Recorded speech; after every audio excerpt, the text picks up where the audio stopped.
Praėjusį savaitgalį Vilniaus Gedimino prospektas tiesiog ūžė nuo besišypsančių žmonių gausos. Vieni pasakys, kad atėjusiems gera buvo, nes čia vyko renginiai skirti Europos dienai. Kitigi, kad šypseną spaudė galų gale nušvitusi saulė. Priežastys turbūt nelabai ir svarbios. Svarbiausia, kad jeigu kas būtų nufotografavę šių žmonių auras, tikrai būtų išvydęs daug laimės spinduliuojančių spalvų. O kas iš tiesų yra aura? Jeigu paim patį terminą, iš graikų kalbos išvertus, tai yra vėjelio dvelktelėjimas. Toks būtų vertimas šito žodžio. O aplamai tai galima būtų pasakyti, kad tai būtų žmogaus, ar nebūtinai žmogaus, gali būti gyvūno ar augalo, nesvarbu, energoinformacinis laukas, kuris yra elipsės formos ir sudarytas iš skirtingų vibracinių lygių sluoksnių. Tiesa, neretam žmogui žodis aura asocijuojasi su mistika. Tačiau parapsichologai tvirtina, kad jos egzistavimą įrodyti gali ir paprasčiausi vaikų piešiniai, kuriuose pavaizduoti raudoni arkliukai ar mėlyni medžiai. Auros buvimą patvirtina ir visų religijų piešiniuose vaizduojami švytinti šventieji. Manoma, kad didžiųjų pranašų ir senovės mokytojų aura buvo tokia galinga ir skaisti, kad paprasti mirtingieji virš jų galvų galėjo matyti aureolę švytėjimą. 20-ame amžiuje išmokta aurą fotografuoti ir fiksuoti. Pačios auros fotografavimo metodų ir principų yra daug. Vienas iš metodų, kaip yra fiksuojama. O tai čia jau, taip suprantu, žmogus laimingas turėtų būti. Čia jau laimingas. Taip. Nuotraukos ar vaizdo uždeda debesėlius, kaip ta aura galėtų atrodyti, jeigu mūsų akis galėtų ją matyti. Auros būna vienspalvės ir vaivorykštinės, tai yra daugiaspalvės. Laikui bėgant spalvos priklausomai nuo žmogaus minčių ir emocinės veiklos gali keistis. Jos visada pasako apie tikrąjį vidinį žmogaus gyvenimą ir jos nepakeisi jokiomis gudrybėmis. Jeigu žmogus yra sveikas ir harmoningas, ir fiziškai, emociškai ir panašiai, tai jo aura bus lygi, elipsės formos, spalvos bus skaidrios, šviesios. Jeigu žmogus serga ar kažkokios neharmoningos vidinės būsenos, aišku, jo aura bus deformuota ir sakykime, čia charakteringa tokia forma vadinama ežiuko forma. Norite pasakyti, kad su tokiais spygliukais kai kas vaikšto?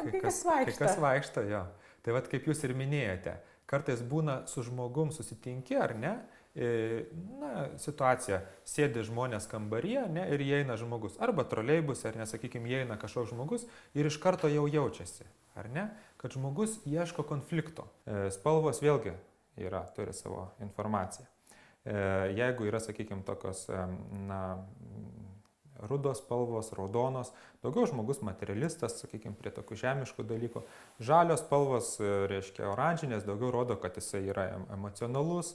Mėlynos jau rodo, kad žmogus daugiau užsiima tokiais mentaliniais dalykais, mąstymo procesais. Ir fioletinės, akivaizdu, kad bus jau dvasinės daugiau dalykais žmogus, kad domisi. Ta plika akimi nematoma ir tik specialių prietaisų dėka užfiksuojama aura žmogus supa visą gyvenimą. Nuo pirmojo krykštelėjimo iki paskutinio atodūsio. Profesorius Korotkovas savo knygoje pateikia pavyzdį 4 mėnesių kūdikio auros.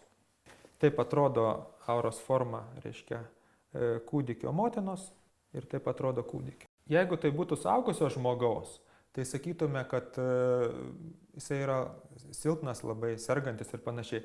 Nes matom, aplink kūną to švytėjimo yra labai nedaug, ar ne? Tačiau pas vaikus yra visiškai viskas kitaip. Nes vaikai jie atviri pasauliui. Labai įdomus dalykai vyksta su žmogum, kuris išeina iš šito pasaulio. Tie, kurie žmonės išeina jau natūraliai, kaip sakant, laikas ateina ir išeina, jų laukas visas, aureolė visa, po truputėlį gesta ir užgesta maždaug 4, 5, 6 dienos bėgyje. Tie, kurie žmonės žuvę, pavyzdžiui, katastrofose, arba tenais kažkokios nelaimingos atsitikimuose, kažkokios panašiai, tai jų energetika kurį laiką dar laikosi. Tačiau irgi po truputėlį gesta laikui bėgant. O tie, kurie yra savižudžiai, tai jie yra labai neramus. Jų energetika šokinėja, labai jie blaškosi. Ir atrodo, kad žmogus jau fizinis kūnas numiręs, guli morge, tačiau procesai vyksta, niekas nesustoja. Visgi nuo pašnekovo. Gera žinia yra ta, kad artėjanti vasara ir po dangų besiritinėjanti saulė kiekvieno iš mūsų aurą tikrai pašviesins. Tad ir laimės bei šypsenų mūsų veiduose tikrai bus daugiau.